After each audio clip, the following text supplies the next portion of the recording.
जब सावन के महीने की अष्टमी तिथि पड़े, चाहे वो उजाले की पड़े चाहे अंधेरे की, अष्टमी तिथि पड़े, शाम के समय दो दीपक, एक लंबी बत्ती का एक गोल बत्ती का, शिव के मंदिर में अपनी कामना कर कर, जो बच्चों को अच्छी नौकरी चाहिए या कोई बीमारी का हल चाहिए या धन की कमी है या कोई समस्या है, एक लंबी बत्ती किसके लिए है? जम के बोलो, देवी के लिए। गोल बत्ती किसके लिए है? देव के।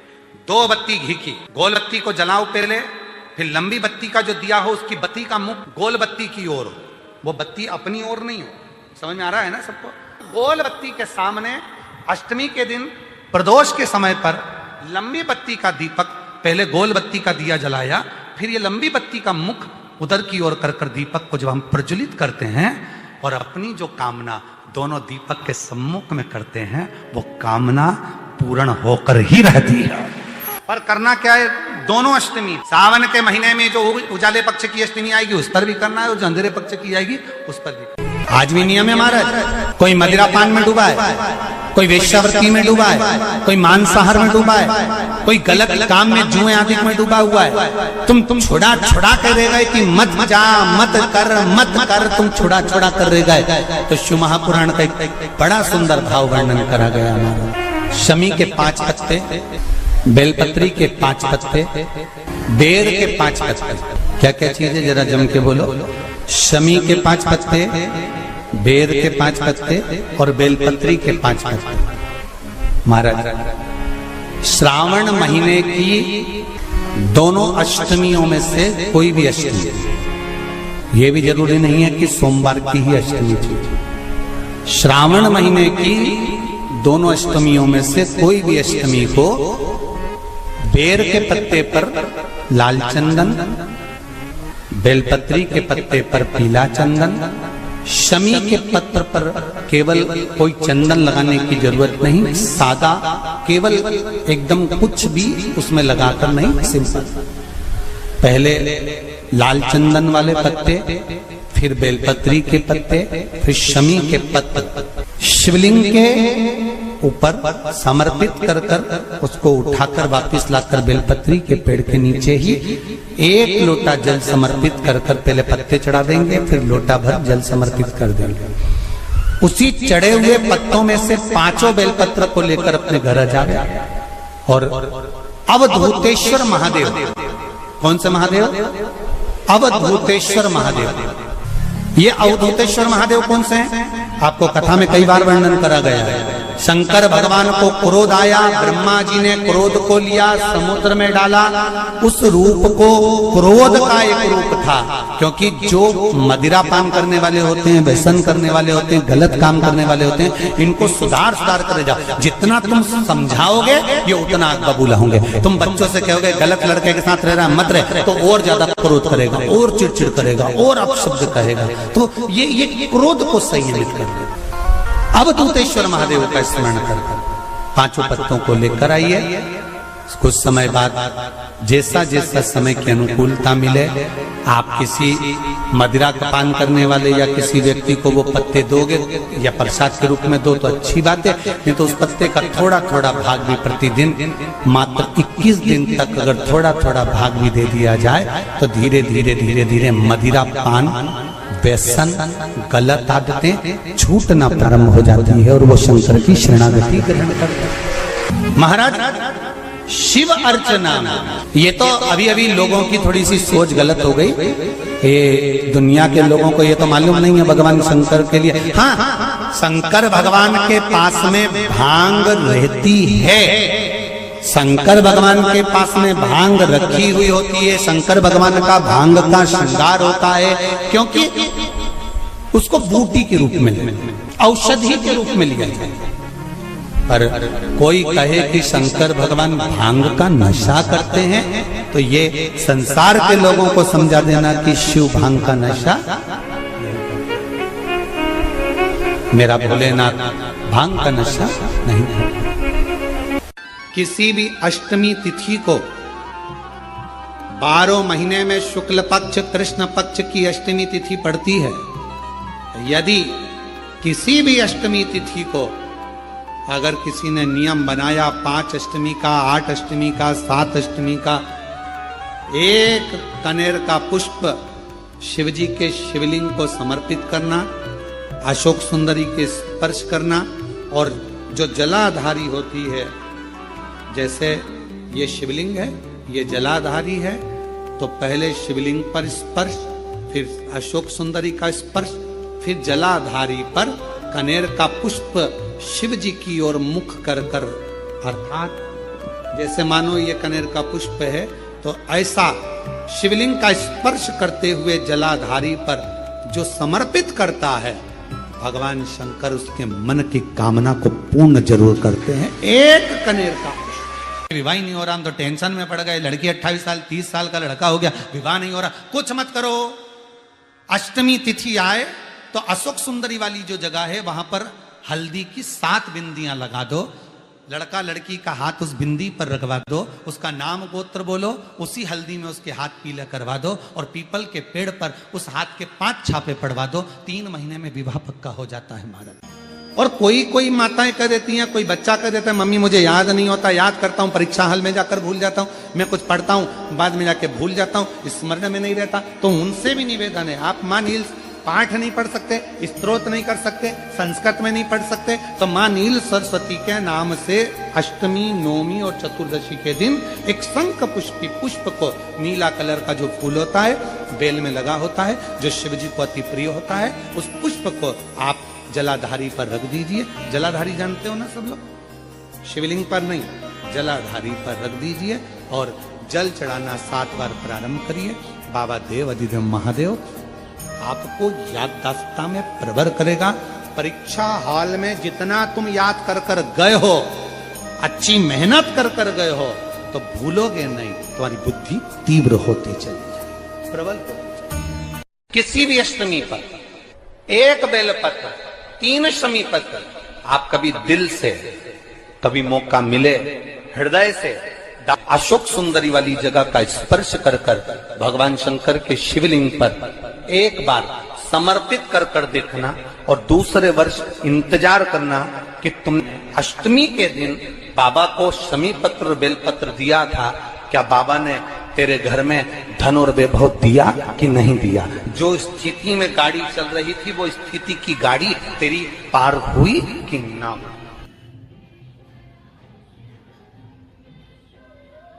एक और अच्छी बात है, बहुत ध्यान लगाकर सुनिएगा जरा। जितने आस्था चैनल पर सुन रहे हो, यूट्यूब पर सुन रहे हो, फेसबुक पर सुन रहे हो, या इस पंडाल में श्रवण कर रहे हो, बहुत सावधानी से ध्यान दीजिएगा। कभी श्रावण महीने में अगर आप शंकर जी के मंदिर में जाएं और शिव मंदिर किसी वृक्ष के नीचे हो, बट वृक्ष के नीचे हो, चाहे पीपल के वृक्ष के नीचे हो, चाहे वो आंवले के वृक्ष के नीचे हो, चाहे वो बेलपत्री के वृक्ष के नीचे हो, चाहे वो शमी के वृक्ष के नीचे हो, चाहे जिस वृक्ष, कोई भी वृक्ष के नीचे अगर कोई शिवालय है, शंकर जी का कोई मंदिर या शंकर जी का कोई शिवलिंग रखा हुआ, तो एक दुर्वा किसी भी श्रावण महीने में तुम जब भी किसी शिवालय में जाएं, जिस वृक्ष के नीचे शिवलिंग हो, उस शिवलिंग पर ये शिवलिंग रखा हुआ है, ये जलाधारी है। जलाधारी पर जहां शिवलिंग रखा हुआ है वहां कटी भाग माता पार्वती जी का हस्तकमल, उसके ऊपर रखा हुआ है शिवलिंग, सामने अशोक सुंदरी और भगवान शंकर के दोनों पुत्र गणेश कार्तिकेय, ऊपर से जल गिरता है जया, विषहारा, सामरीवारी, दौतली, देव, ये भगवान शंकर की 5 बेटियां। तो जो कटी भाग, इस कटी भाग पर अगर मात्र एक दुर्वा समर्पित कर कर, जिसकी किडनी या लीवर डैमेज हो रहा हो, काम नहीं कर रहा हो, या किडनी लीवर में कोई तकलीफ हो रही हो, या डायलिसिस चल रहा हो, तो मात्र एक दुर्वा उस कटी भाग पर श्रावण महीने में समर्पित कर कर, उस दुर्वा के 7 टुकड़े कर कर 7 दिन प्रतिदिन सुबह के समय पर उसको चबाकर खा लेने पर या निगल जाने पर धीरे धीरे धीरे धीरे डायलिसिस बंद होने लगता है और किडनी लीवर अपना काम करना प्रारंभ कर देते हैं। एक दुर्वा, कितनी दुर्वा? एक दुर्वा, मात्र एक दुर्वा। शंकर भगवान पर चढ़े हुए जल जब नीचे की ओर आता है, जिस जगह पर जल गिरता है उस जगह पर मात्र एक दुर्वा अपनी कामना कर इस शरीर के सुख के लिए शंकर भगवान के जल गिरने वाले स्थान के पास में अवधूतेश्वर महादेव के नाम से रख दी जाती है, तो जिंदगी में कभी बड़ी बीमारी नहीं आती। उसी तरह इससे रोग को समाप्त करने के लिए दुर्वा का प्रयोग किया गया। आप लोगों ने पूर्व में जो शिव महापुराण की कथा कुबेरेश्वर बाबा की धरा से करी थी, वो आप लोगों को ध्यान में होगा। दुर्वा कैसे उत्पन्न हुई थी, दुर्वा का महत्व क्या है, कितनी दुर्वा चढ़ाना चाहिए, कैसी दुर्वा चढ़ाना चाहिए, दुर्वा की उत्पत्ति कहाँ से हुई है, दुर्वा तोड़ने के बाद पानी में डालने के बाद फिर हरी हो जाती है, इसका क्या कारण है, दुर्वा गणेश जी को क्यों चढ़ाई जाती है, शंकर जी को दुर्वा किस स्थान पर चढ़ाई जाती है,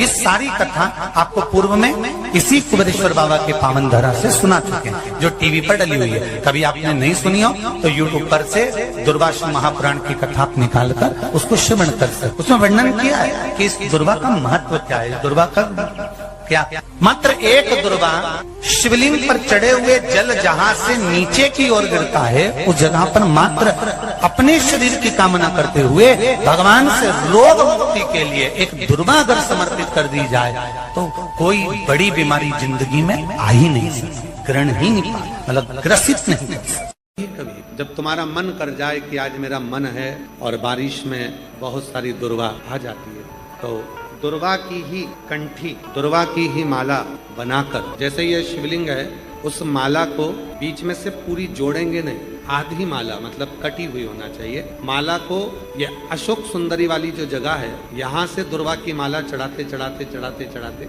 शिवलिंग पे से माँ जगतजननी की पीठिका तक वो माला जाए। सावन के महीने में, आषाढ़ के महीने में, कुंवार के महीने में, कार्तिक के महीने में, जब तुम्हारा मन पड़ जाए और अगर तुम्हारे बगीचे में दुर्वा मिल जाती हो तो अशोक सुंदरी से दुर्वा की माला बनाई और उस माला को यहाँ से चढ़ाते चढ़ाते चढ़ाते चढ़ाते ऐसे शिवलिंग पर समर्पित करते हुए अपने उंगली पर थोड़ा सा घृत लगाकर बीच में एक बिंदी लगा दें और बाबा को अपने मन की कामना। रविवार की प्रदोष, जो काम दुनिया में कोई नहीं कर सकता वो अच्युत फल की प्राप्ति रविवार की प्रदोष करा देती है। और रविवार की जब प्रदोष पड़ती है तो शिव बेलपत्र के पेड़ के नीचे निवास करते हैं। रविवार की अगर प्रदोष पड़ जाए, प्रगट होकर प्रसन्न, कौन से दिन, हम रविवार की प्रदोष के दिन ये प्रयोग अवश्य कर कर देखिएगा। ज्यादा बार नहीं करना है, केवल एक ही बार करना, बाबा स्वयं कृपा करेगा। अपने मंदिर में अर्थात अपने घर के पास कोई मंदिर हो, शिवालय हो, देवालय हो, जहाँ शंकर भगवान विराजमान हो, शिवलिंग हो, ऐसी जगह पर अवश्य करें। हमें कहीं दूर जाकर ये प्रयोग नहीं करना है, अपने अपने शिवालय, अपने जो घर के आसपास में शिवालय हो वो।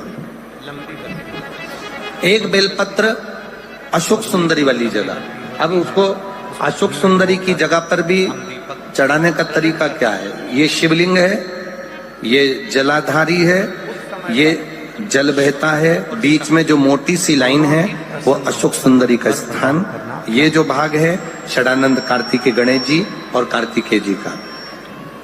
जलाधारी मतलब माता पार्वती जी का हस्त कमल, शिवलिंग मतलब भगवान शंकर का स्वरूप। ऊपर से जो बूंद बूंद पानी इस पर गिरता है वो शंकर भगवान की 5 लड़कियां जया, विषहरा, शामली, दोनों को प्रसन्न कर। और देवी को जब कोई दीप लगता है, कुल देवी को, माँ आद्य शक्ति जगतजननी जगदम्बा दुर्गा भवानी को, माँ वीणा वादनी को, माँ शारदा को, माँ संतोषी को, माँ लक्ष्मी को, माँ जगतजननी दुर्गा भवानी को, कोई भी माता को यदि दीपक लगाया जाता है तो वो बत्ती गोल नहीं होती, वो फूल बत्ती का नहीं होता। माँ आद्य शक्ति, माँ जगतजननी दुर्गा भवानी को, लक्ष्मी को, शारदा भवानी को, माँ वीणा वादनी को, माँ पार्वती को, भगवान माँ आद्य जगतजननी दुर्गा भवानी को अगर कोई दीप लगाया जाता है तो वो बत्ती हमेशा लंबी हो। लंबी बत्ती क्यों, गोल बत्ती क्यों नहीं? तो कहा जब हम मां आद्य शक्ति जगत जननी को लंबी बत्ती का दीपक लगाते हैं तो हमारा वंश बढ़ता चले जाता है, वो वंश घटता नहीं, वो वंश नहीं घटता, बढ़ता। इसलिए शिव और शक्ति, देवी को अगर प्रसन्न करना है तो अग्नि से होगा, और अगर महादेव को प्रसन्न करना है तो जल से होगा। तो कोई ऐसा स्थान जहां पर ये दोनों हम क्रम करें और हमारे ऊपर शिव और शक्ति की करुणा बरसे, तो कहा वो है बेलपत्री का वृक्ष। पहले जल समर्पित करो, उसके बाद लंबी बत्ती का अगर एक दीपक भी हमने महीने भर में एक बार भी लगा दिया तो याद रखना शिव और शक्ति हमारे जीवन में इतनी तरक्की देना प्रारंभ करते हैं कि हमारे सारे मार्ग सुलभ होते चले। एक शिव महापुराण में सुना है शंकर भगवान पर 108 कुछ भी शिव को चढ़ाना चाहिए श्रावण के महीने में। हमने पहले भी कहा था, पिछले लॉकडाउन की कथा निकाली है और सावन के महीने की कथा निकाल कर सुनना। उसमें कहा था आपके पास कुछ भी नहीं है तो 108 चावल के दाने चढ़ाइए, 108 मूंग के दाने चढ़ाइए, 108 आप चाहे तो सरसों के फूल चढ़ाइए, 108 चाहे तो सफेद पुष्प चढ़ाइए, 108 चाहे तो गुलाब की पत्तियां चढ़ाइए। पर सावन के महीने में एक नियम बनाना कि मैं 108 ये वस्तु शिव को समर्पित करती हूं। उसका कारण क्या है? तो स्कंद पुराण में लिखा है शंकर भगवान को सावन के महीने में जब हम 108 कोई वस्तु समर्पित करते हैं तो शंकर उसको लाख और करोड़ों गुना कर कर हमको पूरे वर्ष में प्रदान कर देता है। इस श्रावण महीने की जो महापुराण की कथा यहाँ चल में 3 चीजों का वर्णन बड़ा विशेष आया है। महादेव, जम के बोलो पहले महादेव। दूसरा नंबर पर है भोला, जिसको कहते भोला शंकर। तीसरे नंबर पर है हर हर। इन 3 उच्चारण को व्यक्ति को, वैसे तो आप कभी भी महादेव बोलो, हर हर महादेव बोलो, भोला शंकर बोलो, मना नहीं है, पर इन 3 उच्चारणों को कहीं कहीं बहुत जरूरी में ले लेना चाहिए। पहला, जब आप किसी कार्य के लिए आगे बढ़ रहे हो और वो कार्य हो ही नहीं रहा, बहुत प्रयास कर लिया आपने और वो काम हो ही नहीं रहा, अथक प्रयास कर कर थक गए, तब घर से जब निकलो तो एक विचार कर कर निकला, मुख से कहकर निकलना कि आज मैं इस कार्य के लिए जा रहा हूं और मेरे साथ मेरा महादेव जा रहा है। कौन जा रहा है? महादेव जा रहा है। वापिस आओगे, ज्यादा से ज्यादा ये होगा 15 दिन, 20 दिन, 25 दिन, 30 दिन लगेंगे। जो कार्य कर कर आए हो उसका रिजल्ट आपके पक्ष में जरूर आएगा, क्योंकि महादेव को आप साथ लेकर जाते हैं। अगर हमने किसी की निंदा कर दी है, हमने किसी की निंदा श्रवण कर ली, हमारे मुख से हमने अपशब्द कह दिया, हमारे मुख से हमने किसी को ताना दे दिया, हमारे मुख से हमने किसी को गाली दे दी, हमारे मुख से हमने किसी को आड़ा टेढ़ा बोल दिया, तो दिन भर में कम से कम 3 बार या तो गंगा जी का स्मरण कर लेना चाहिए, हर हर गंगे, या फिर नर्मदे हर, और अगर ये भी नहीं कर सकते तो हर हर महादेव। 3 बार मात्र स्मरण कर लेने से जीव के मस्तक का जो पाप है वो क्षीण होने लगता है। समाप्त। तीसरे नंबर पर है भोले शंकर।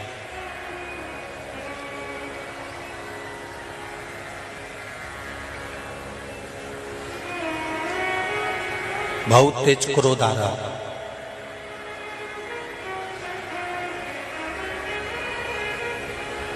दो निर्णय पर आप बैठे हुए हो।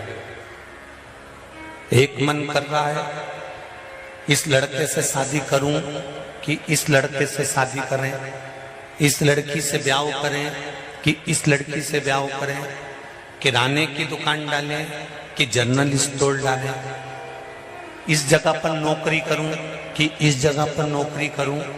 उस समय पर जब 2 नाव सामने खड़ी है और एक नाव पर सवार होना है, उस समय पर एक बेलपत्र लेकर भोले शंकर का नाम लेकर एक बेलपत्र लेकर, भोले शंकर का नाम लेकर बेलपत्र के पेड़ के नीचे ही रखकर निर्णय ले लिया करो, वो निर्णय तुम्हारा सफल होगा, कभी भी निष्फल नहीं। मात्र केवल एक बेलपत्र का पत्ता हमारे जीवन में सुख प्रकट कर देता है। अष्टमी तिथि है आज, भैरव अष्टमी की सबको बहुत बहुत बधाई हो। बाबा की बहुत कृपा सब कर गई कि भैरव अलग नहीं है, शंकर का एक रूप काल भैरव के रूप में प्रकटे। लक्ष्मी सुनो, आज मैं तुम्हें सुनाता हूं काल भैरव भगवान शंकर ने क्यों प्रकट करा। उसका कारण केवल एक है। जब देव अधिदेव महादेव अपने नेत्र बंद कर कर बैठ जाते हैं और समाधि में लीन हो जाते हैं, साधना में लीन हो जाते हैं, तब काल भैरव का दायित्व बढ़ जाता है। भैरव का दायित्व बढ़ जाता है। और भैरव का क्या दायित्व बढ़ता है तो सुनो, लक्ष्मी भैरव का दायित्व यह बढ़ जाता है कि जो शंकर के शिवालय में पहुंचता है, जो शंकर के शिवालय में पांव रखता है, जो शंकर के शिवालय में अंदर पहुंचकर शिवालय में अपना चरण रखते रखते रखते रखते देहली से जब अंदर जाता है और शिवालय में शंकर भगवान के शिवलिंग की आराधना करता है, जल चढ़ाता है, शमी पत्र चढ़ाता है, बेल पत्र चढ़ाता है, कमल पुष्प चढ़ाता है, भगवान की श्रृंगार कर कर चंदन अबीर गंध से जो पूजन करता है भगवान की, जब वो अंदर प्रवेश करता है तो भैरव का दायित्व ये हो जाता है कि उसके दुख को भैरव उसी समय पर भक्षण कर लेता है और उसको सुख देकर भेज देता है। ये भैरव का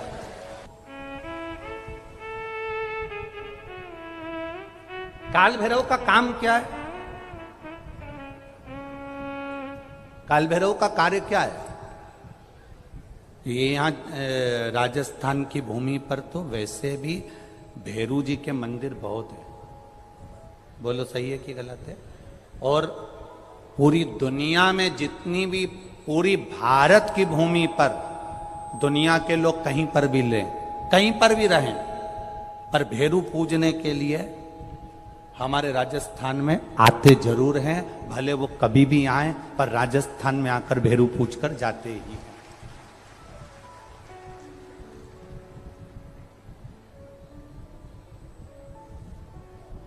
भैरव का काम क्या है?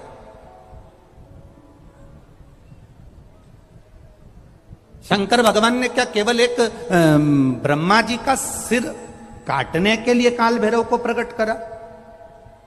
केवल एक कार्य के लिए ब्रह्मा जी ने, भगवान शिव जी ने काल भैरव को प्रकट करा? केवल एक काम के लिए नहीं।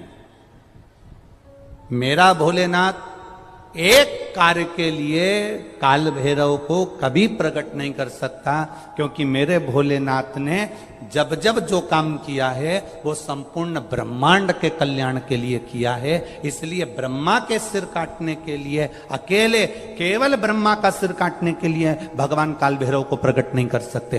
तब काल भैरव के प्रकट होने का कारण क्या है? भैरव के प्रकट होने का कारण क्या है? भैरू जी के प्रकट होने का कारण क्या है? भैरव प्रकट क्यों हुए हैं? तो शंकर भगवान जब काल भैरव जब नारायण के यहां बैकुंठ में गए और भगवान बैकुंठ में जब पहुंचे तो लक्ष्मी जी ने भगवान नारायण से पूछा, प्रभु मेरे मन के संशय को मिटाइए, ये भैरव प्रकट क्यों हुए हैं? केवल ब्रह्मा का सिर काटने के लिए?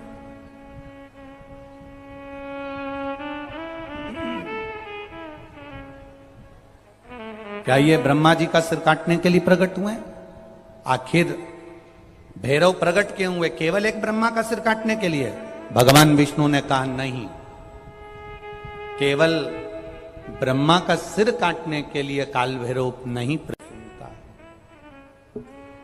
ब्रह्मा जी का सिर कट गया था, काल भैरव को भगवान शंकर ने प्रकट कर दिया था और काल भैरव ने जाकर ब्रह्मा जी को अपने हाथ की उंगली का नख तोड़कर उनका शीश काट दिया था।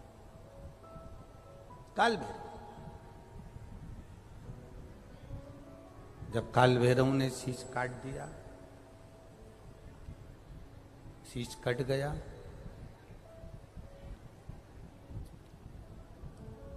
भैरव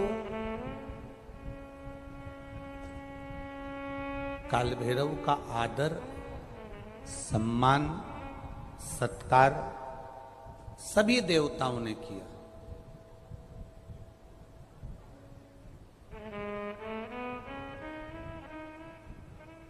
भैरव क्षेत्र का देवता होता है।